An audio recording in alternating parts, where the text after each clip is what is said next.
Hi. Do you know somebody who's really lucky? Do you? Do you have that person that you're like, oh man, that guy's so lucky, or oh, she's so lucky? Have you thought about why that happens? Yeah, so today here on Coffee at the Crossroads, I want to talk about luck. Yeah, so if you're new here, thanks for showing up.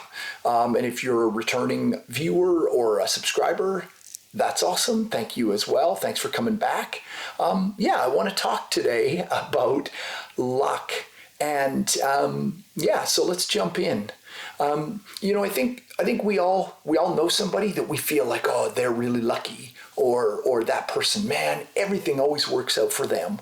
Man, they seem to be so lucky. Or we hear things about good fortune and stuff like that, and whatever. But what's interesting is there's actually there's something called the luck paradox. When I was researching this, I found this thing, and I'd not heard of it before. But I was kind of taken by that, the luck paradox. And when you look into it, it's that luck, good luck or bad luck, can ultimately be the same thing depending on how you view it, or how much time has passed since the event took place. So it's interesting, and I want you to keep in mind that luck paradox as we kind of talk about this, and maybe as you go out into your sort of daily life, thinking about the luck paradox. So what is the luck paradox? Well, it's ultimately this concept that good luck and bad luck are almost interchangeable, just depending upon your perspective. That you can see something as good luck, oh, I won the lottery, or bad luck in that, oh, I won the lottery and I quit my job and I did all this stuff and then I squandered all the money. And so, fast forward a few years, and now, you know what? Turns out that winning the lottery wasn't very good luck at all, right? So it's that paradox. And I think, we all hear about those things. The one that's, the sort of cliche one is, guy is in a bad car accident, bad luck. He's hurt really bad, broken ribs and broken leg and all this stuff.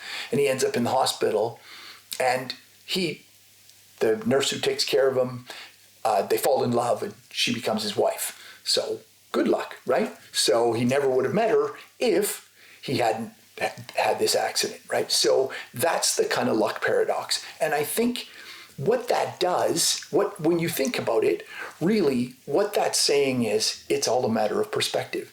Because the accident, the broken leg and the broken ribs and all that stuff, it's still a bad thing. It's still painful and all that stuff, right?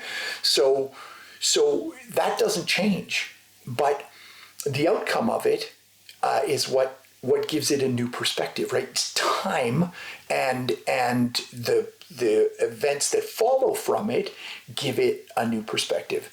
And I think that really is a powerful message for our lives. There's a Stanford study found that people who were considered lucky viewed themselves as lucky, other people viewed them as lucky, and kind of, they were, by all accounts, were lucky. Ultimately, what separated these people from other people is that they just often were really resilient and were able to look at a situation as a good thing, finding a way around a bad event or around something that would otherwise be viewed as unlucky or something that was undesirable. And then through their resilience and their sort of positivity, they were able to turn it into good luck. So it's, again, back to that original luck paradox. It's really not, the events haven't changed.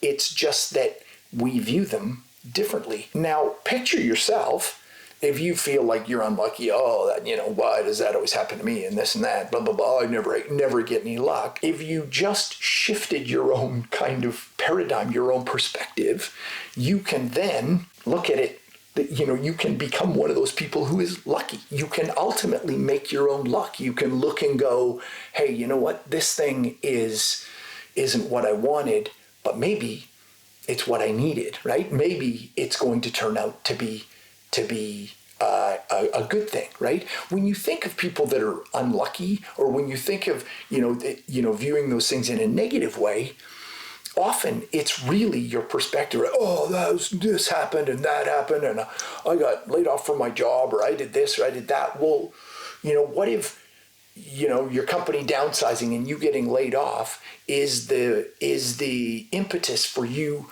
to go and start a better job, right? That would have never happened if it hadn't been for that thing that you viewed as being bad. There's that expression that everything works out in the end. And if it hasn't worked out yet, it's because it's not the end, right? And so it's sort of that, right? Like just thinking about it in a different way, right? And it's interesting that the paradox, and even this Stanford study finding that really it's just a matter of perspective, right?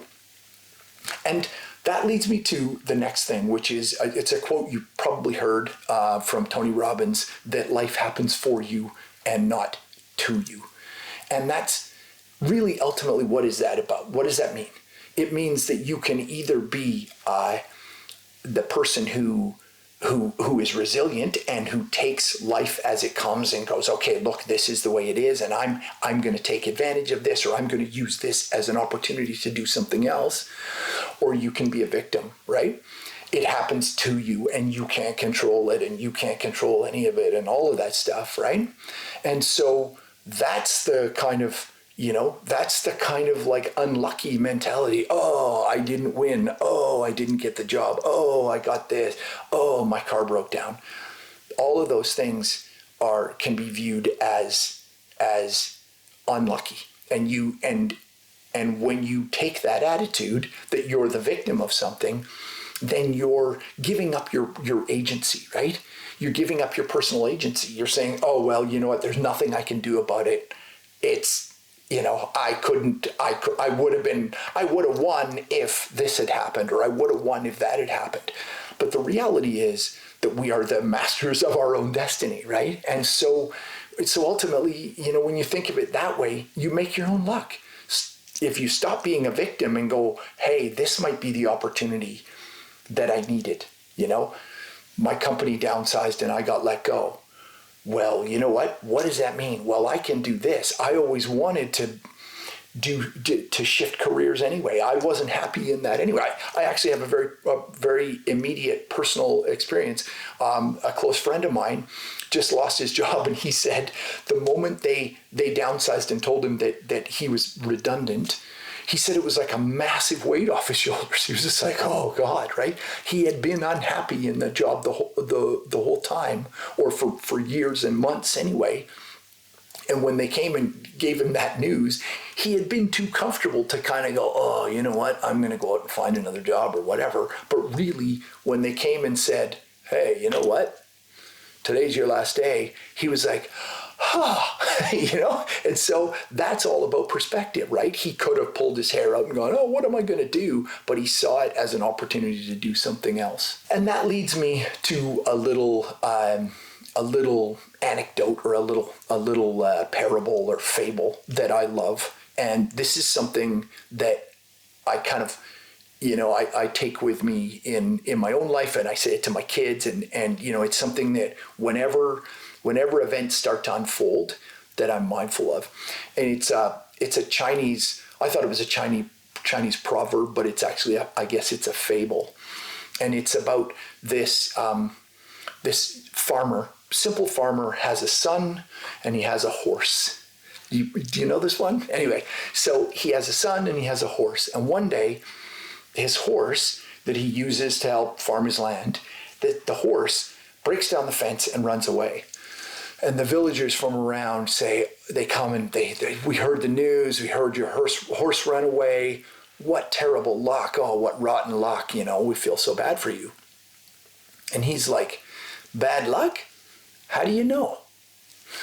And they're all like, this guy's a little cuckoo, right? So they all go away. A couple days later, his horse returns with a dozen wild horses in tow. They all come into the yard. He and his son see the horses. They go out and patch up the fence, and now he's got corralled. He's got a dozen new horses. And the villagers from around, they come and say, "Oh my goodness, we heard about the dozen new horses. Wow, what fantastic luck. You're so lucky." And he says, "Is this good luck? How do you know?" And so they're all like, "You got 12 new horses, of course it's good luck, right?"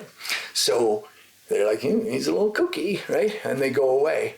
And so in the coming days, he and his son have to go out and break the horses because they've got all these wild horses. And in the process of trying to tame one of the horses, his son is bucked off and he falls and breaks his leg. So now he's there, and his son, who's supposed to be helping him, has a broken leg. And the villagers hear about this, and they come and they say, "Oh, we heard about your son. He's got a broken leg. Oh, what rotten luck. You're so unlucky," right? And he says, "Is this bad luck? How do you know?" And then they're like, "Okay, kooky," right? And they go away.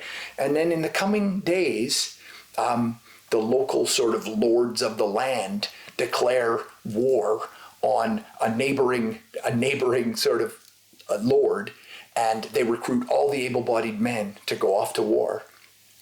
And of course, his son, who has a broken leg, isn't called to war. So, you see, ultimately the broken leg is good luck, right? So it's just, you don't know how it's going to play out until certain more events unfold, right? And so it's a powerful thing to take into our daily lives, right? When something kind of happens to us, you miss the bus. Well, what does that mean? Maybe there's an opportunity there, or maybe that bus is going to break down three blocks away, and the next bus that you get is going to zoom right by, right? You don't know how those things are going to unfold, right? And so it's just keeping that in mind and taking that with us. You can ultimately kind of make your own luck, right? And back to that point, that Stanford study, is that resilience is the thing that ultimately determines whether you're quote unquote lucky or unlucky, right? So that's the kind of thought for the day from Coffee at the Crossroads. Let me know what you think. Let me know if you've got any examples where something bad happened and then it turned into something good, or something good happened, you thought it was something good and it turned out to be not so great. I'd love to hear examples. Leave a comment, and I'd love to hear those stories. So that's it for today on Coffee at the Crossroads. Thanks for coming. Hit the little subscribe button. Give me a thumbs up. Watch some other videos if maybe there's something there that you're interested in. Until then, cheers. Thanks from Coffee at the Crossroads.